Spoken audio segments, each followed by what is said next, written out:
पहला कुरिन्थियों उसका 3 अध्याय और उसके 10 वचन। परमेश्वर के उस अनुग्रह के अनुसार जो मुझे दिया गया, मैंने बुद्धिमान राजमिस्त्री के समान नींव डाली और दूसरा उस पर रद्दा रखता है। परंतु हर एक मनुष्य चौकस रहे कि वह उस पर कैसा रद्दा रखता है। हालेलुया। तो पौलुस ने विश्वासियों के जीवन में नींव डाली, मसीहत की, और उसके बाद वो एक चिंता व्यक्त कर रहा है कि मैंने तो सही नींव डाली, परंतु उस पर जो आपको मालूम है कि जब एक घर बनता है उसको बनाने के लिए उसकी पहले नींव डाली जाती है। नींव के बाद फिर उसका रद्दा रखने का टाइम आता है, फिर वो छत की स्लैब तक पहुंचता है और ईंट का रद्दा रखा जाता है। यदि नींव अच्छी मजबूत हो लेकिन उसका जो रद्दा है वो मजबूत ना रहे, आप एकदम थर्ड क्वालिटी का ईंट लगा के अगर आप रद्दा रखते हैं तो वो घर ख़त्म हो जाएगा। इसका मतलब ये है कि नींव से लेकर छत की स्लैब तक हर चीज़ें सावधानी और अच्छी चीज़ों का इस्तेमाल होना चाहिए, तभी ये घर बन सकता है।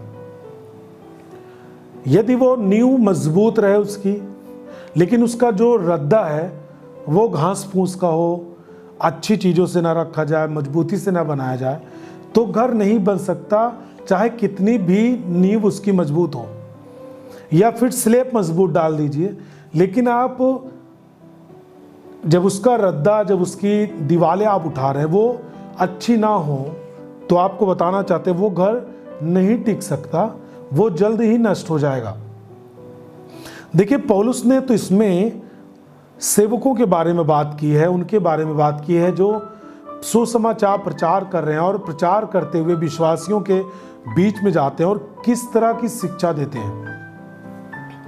लेकिन मैं आपको इसे, आप जवानों के लिए इससे मैं उदाहरण बनाना चाहता हूँ इस वचन को, और इसके द्वारा सिखाना चाहता हूँ कि आप सब जन, आपको मालूम है कि आपने मसीहत की नींव प्राप्त की है और आप में मसीह का वचन नींव के तरीके से सुसमाचार जब आपने पाया तो वो आपके अंदर एक नींव की तरह आपके अंदर आया और आपके अंदर एक मसीहत का घर, एक मसीहत का जो जगह होती है, एक मसीहत का जो घर होता है, उसकी नींव आपको पड़ चुकी है आपके अंदर। अब आपको पता होना चाहिए कि नींव तो अच्छी पड़ी, सुसमाचार मुझे मिल गया, हमें जो चीज चाहिए था इस दुनिया में वो सच में वो परमेश्वर हमें मिल चुका है। एक जवान को पाप से दूर रहने के लिए वो ताकत जो परमेश्वर के पास है वो परमेश्वर हमें मिल गया।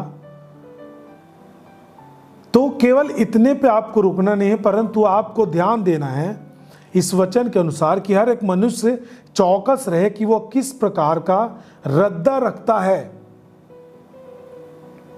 देखिए, हमने बुद्धिमानी के साथ आपको परमेश्वर का वचन सिखाया और आपके अंदर नींव डाल दी है, और वो भी मजबूत नींव डाली है। लेकिन अब आप जब प्रतिदिन आप इस युद्ध कार्यक्रम में आप मंगलवार को जुड़ रहे हैं, लेकिन अन्य दिन आपके पास और भी टाइम है, उसमें भी आपको अपने इस विश्वास की, जो आपका विश्वास का घर है, जो एक युवा जीवन, विश्वास का जीवन, जो एक युवा जीवन है, उसको किस प्रकार रद्दा रख करके आप अपने जीवन को बना रहे हैं। क्योंकि यदि आप चौकस ना रहे तो इसका मतलब यह है कि आप अपनी जिंदगी में, इस युवा लाइफ में, आप सबको पता होना चाहिए, जैसा कि हमने आपको पहले ही बताया है कि ये जो एक युवा लाइफ होता है ये बनाने का टाइम है, और जैसा आप इसे बनाएंगे वैसा ही आप आगे चल के अपनी जिंदगी को पाएंगे। तो आप सबको चौकस रहना है कि आप किस प्रकार का रद्दा, किस प्रकार की चीजें रख करके आप अपने इस युवा जीवन के एक घर को बना रहे हैं। देखिए, बहुत सारे लोग बोलते हैं युवा कि मैं ज्यादा नशे नहीं करता, मैं तो केवल कभी कभी टेस्ट लेता हूँ, कभी कभी ये चलता है, ये चीजें होनी चाहिए, और कभी कभी लेता हूं बस। आपको नहीं पता कि ये चीजें आपके ऊपर कैसे कब्जा कर लेगी। आप अपनी युवा लाइफ को बना रहे हैं, बीच में आप नशे के रद्दे को रख रहे हैं, और आपको पता होना चाहिए ये आपकी जिंदगी को बर्बाद करके रख देगा। आपका एक अच्छा घर, यानी आपका एक युवा जो अच्छी लाइफ होती है, वो नहीं बन सकती। आज आपको लगता है कि ये टेस्ट है, लेकिन ये आपकी लत बन सकती है। यदि आप कहें कि नहीं, मैं लत में नहीं जा सकता, ये मुझे अपने ये चीजें मेरे जीवन पे नहीं कंट्रोल कर सकती, मैं आपको कहना चाहता हूं ये वही चीजें हैं जो आपको कंट्रोल कर सकती है, चला सकती है। कुछ लोग बोलते हैं मैं काम करते समय से खाता हूं, ना खाऊंगा तो मैं चल नहीं सकता, काम कर नहीं सकता, जाग नहीं सकता, तो इसलिए मैं खाता हूं, बाकी नहीं खाता। ये चीजें मैं आपको बोलना चाहता हूं, आपको इसी चीज की चौकसी रखना है। मसीह में यदि आप हैं तो आपका युवा लाइफ व्यर्थ नहीं होना चाहिए।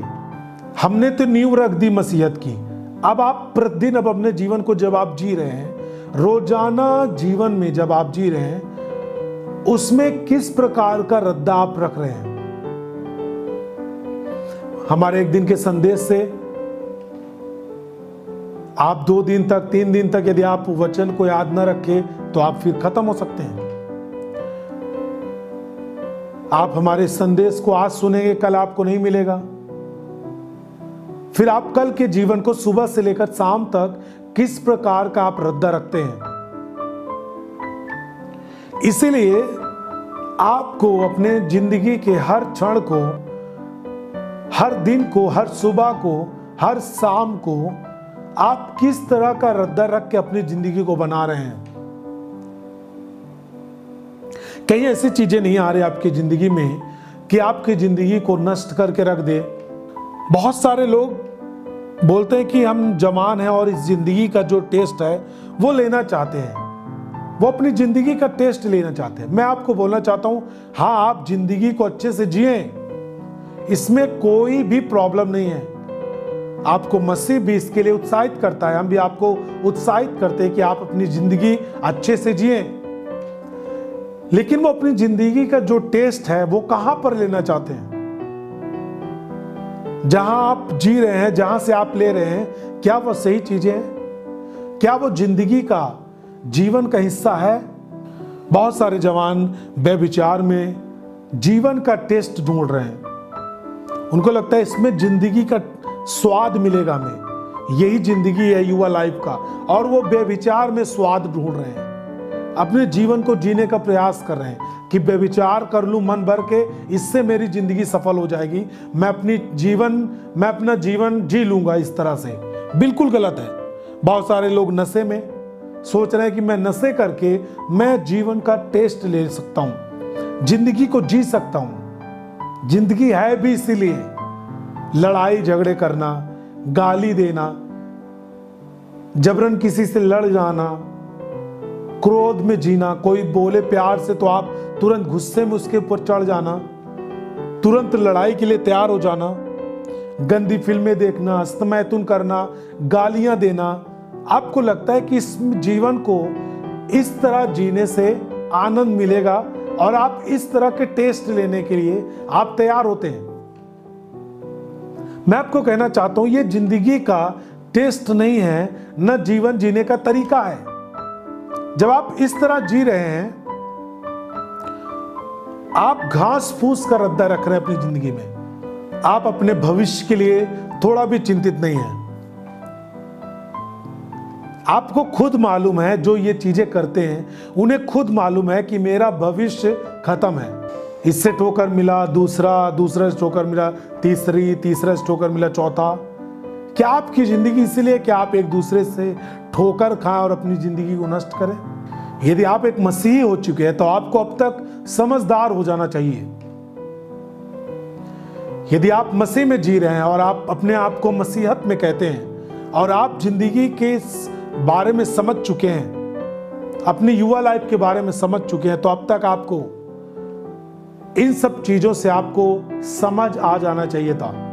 यदि आप सावधान नहीं हैं, आप चौकस नहीं हैं, तो आप अपनी जिंदगी का, आप इस युवा लाइफ, मैंने आपको बताया कि ये जिंदगी जो होती है, जो एक युवा जीवन है, वो बनाने का जीवन है।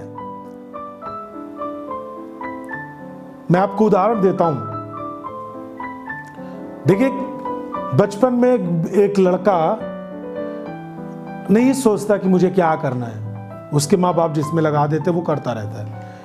लेकिन जब वो एक युवा होता है, युवा उम्र में आता है, तो उसको, कुछ लोगों को पता चलता है कि मुझे अच्छी पढ़ाई करनी चाहिए, तभी मैं अपने भविष्य को बना सकता हूँ। कुछ लोग, हाँ मैं अच्छा बिजनेस करना चाहता हूँ, ये नौकरी करना चाहता हूँ, हाँ ये काम करना चाहता हूँ। यानी कि युवा जो जीवन होता है, जो यूथ की जो लाइफ है, वो कुछ चीजें बनाने का लाइफ होता है। वही पूरी जिंदगी को, आपके जीवन को क्रिएट करता है। बहुत सारे लोग नशे में मरते रहते हैं, नशे में जीते हैं और बोलते हैं मेरी किस्मत यही है। नहीं, किस्मत, यदि आप मसीह में हैं तो आप किस्मत पे भरोसा ना रखें। यदि आज आप मसीह के साथ ठीक है तो कल आपका बेहतरीन होगा। यदि आज आप मसीह के साथ और अपने जीवन में ठीक नहीं है तो आपका आने वाला दिन बिल्कुल खराब होगा। किस्मत की कोई बात नहीं है। कुछ लोग व्यभिचार में होते हैं और बोलते हैं कि नहीं, मैं ही नहीं छोड़ सकता भाई, मेरी जिंदगी में ही लिखा है, और ऐसे ही मजाक बना के उसको छोड़ देते हैं। लेकिन हर व्यक्ति के जीवन में वो टाइम आता है कि वो पछताता है। हालेलुया। तो चौकस रहना है कि आपको जिंदगी में, आप अपने इस युवा लाइफ में किस प्रकार का रद्दा रख रहे हैं। यदि आप मसीह में हैं और आप अपने सत्य को, परमेश्वर के वचन को बुराई के लिए आड़ बनाते हैं, तो आप समझ लीजिए कि आप बहुत खतरनाक दशा में जा रहे हैं। मैंने देखा कुछ जवानों को जो अपने मसीह को आड़ बना के कुछ गलत काम करने की कोशिश किए हैं। उनको लगता है कि मेरे माँ बाप समझ रहे हैं कि मैं वचन में हूं और मैं मसीह में हूं, तो मुझे फ्री छोड़ते हैं, किसी भी काम के लिए मुझ पे शक नहीं करते। और आप उसका यदि गलत इस्तेमाल करते हैं, इसका मतलब यह है कि आप अपनी खुद की जिंदगी में आप जो रद्दे रख रहे हैं प्रतिदिन, वो बिल्कुल गलत है। हालेलुया।